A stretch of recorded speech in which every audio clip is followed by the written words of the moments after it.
ভারতের অর্থনীতি এক নতুন উচ্চতায় পৌঁছেছে, কিন্তু এই দারুণ সাফল্যের আড়ালে লুকিয়ে আছে এক জটিল বাস্তবতা। চলুন আজকের আলোচনায় আমরা সেই জটিল ধাঁধাটাই ভাঙার চেষ্টা করি। সম্প্রতি ভারতের জিডিপি একটা দারুণ মাইল ফলক ছুঁয়েছে, $4 ট্রিলিয়ন।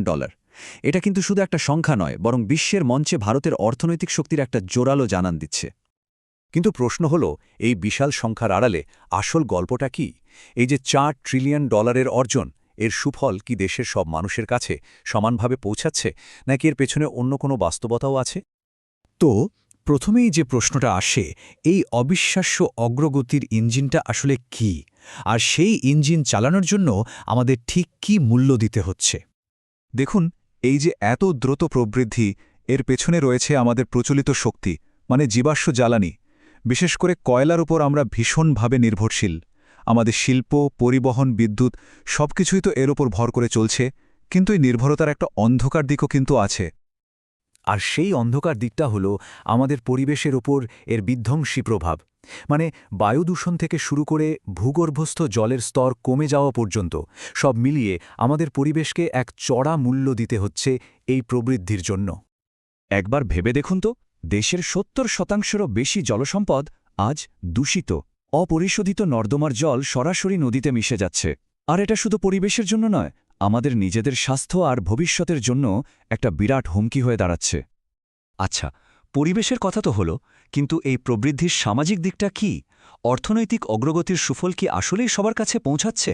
চলুন এবার দেখি এই উন্নয়ন কতটা অন্তর্ভুক্তিমূলক। দেখুন, অন্তর্ভুক্তিমূলক প্রবৃদ্ধি মানে হল দেশের অর্থনৈতিক উন্নতির ফলটা যেন সমাজের একেবারে ওপরতলা থেকে নিচতলা পর্যন্ত সবার কাছে পৌঁছায়। আসল উন্নয়ন তো তখনই হয় যখন শেষ সারিতে থাকা মানুষটাও এর অংশীদার হতে পারে, তাই না?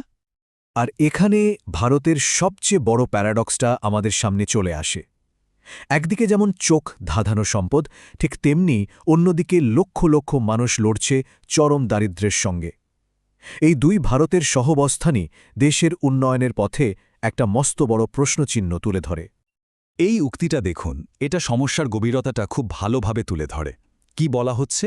যে ভারতে দারিদ্র্য নিয়ে যখন আলোচনা হয়, তখন ভালোভাবে বেঁচে থাকার অধিকার নিয়ে কথা হয় না, বরং কথা হয় কোনো মতে টিকে থাকার ন্যূনতম প্রয়োজনটুকু নিয়ে। এটা কিন্তু এক কঠিন বাস্তবতার ছবি। অক্সফ্যাম রিপোর্টের এই তথ্যটা তো রীতিমতো চমকে দেওয়ার মতো। দেশের ৭৭% সম্পদ রয়েছে মাত্র ১০% মানুষের হাতে। ভাবা যায়, এই যে চরম বৈষম্য, এটাই অন্তর্ভুক্তিমূলক প্রবৃদ্ধির স্বপ্নকে সত্যি হতে দিচ্ছে না।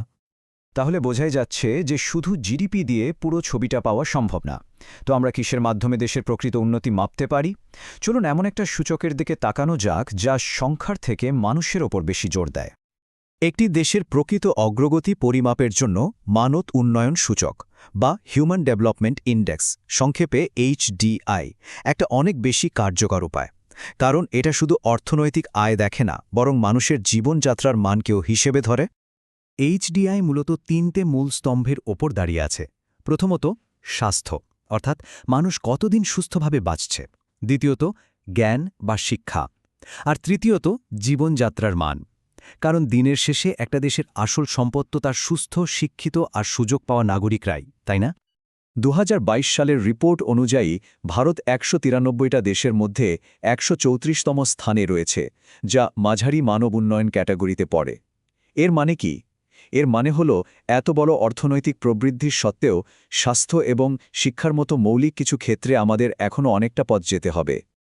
আর এই র্যাঙ্কিংয়ের পেছনের কারণটা কিন্তু আরও গভীর। দেশের ভেতরে যে অসাম্য বা বৈষম্য আছে, তার কারণে ভারত তার মানব উন্নয়নের সম্ভাবনা থেকে ৩১.১% পিছিয়ে আছে। মানে সোজা কথায়, সম্পদ আর সুযোগ যদি আরও সমানভাবে ভাগ করে দেওয়া যেত, তাহলে আমাদের HDI র্যাঙ্কিং কিন্তু অনেকটাই ভালো হতে পারত। তো এই সব কিছুর পর আসল প্রশ্নটা হল, ভারতের ভবিষ্যৎ পথটা কি? দেশটা কি উন্নয়নের এক পরিচিত ফাঁদে আটকা পড়বে, নাকি এক নতুন পথে হাঁটতে পারবে? চলুন এটাই এখন আমরা দেখব। এই মধ্যম আয়ের ফাঁদ জিনিসটা কি? এটা এমন একটা পরিস্থিতি যেখানে একটা দেশ সস্তা শ্রমের ওপর ভর করে একটা নির্দিষ্ট স্তর পর্যন্ত তো পৌঁছে যায়, কিন্তু তারপর উদ্ভাবন বা টেকনোলজিতে এগোতে না পারায় তাদের অর্থনীতিটা এক জায়গায় এসে থমকে যায়। ইতিহাস আমাদের সামনে দুটো আলাদা পথ তুলে ধরে। একদিকে আছে মালয়েশিয়ার উদাহরণ, যারা সস্তা শ্রমের ওপর নির্ভর করে অনেকটা সময় ধরে এই মধ্যম আয়ের ফাঁদে আটকে ছিল। আর অন্যদিকে আছে দক্ষিণ কোরিয়া, যারা ইনোভেশন বা উদ্ভাবন আর প্রযুক্তিকে কাজে লাগিয়ে একটা উচ্চ আয়ের দেশে পরিণত হয়েছে। দক্ষিণ কোরিয়ার এই সাফল্য কিন্তু কোনো হঠাৎ ঘটে যাওয়া ঘটনা নয়। এর পেছনে ছিল একটা সুচিন্তিত প্রজন্ম ধরে চলা পরিকল্পনা। তারা প্রথমে শ্রমিক প্রজন্ম তৈরি করেছে, তারপর স্নাতক প্রজন্ম, আর শেষে উদ্ভাবক প্রজন্ম। এই কৌশলটাই তাদের অর্থনীতিকে একেবারে বদলে দিয়েছে। ভারতও আজ ঠিক এমনই এক সন্ধিক্ষণে দাঁড়িয়ে।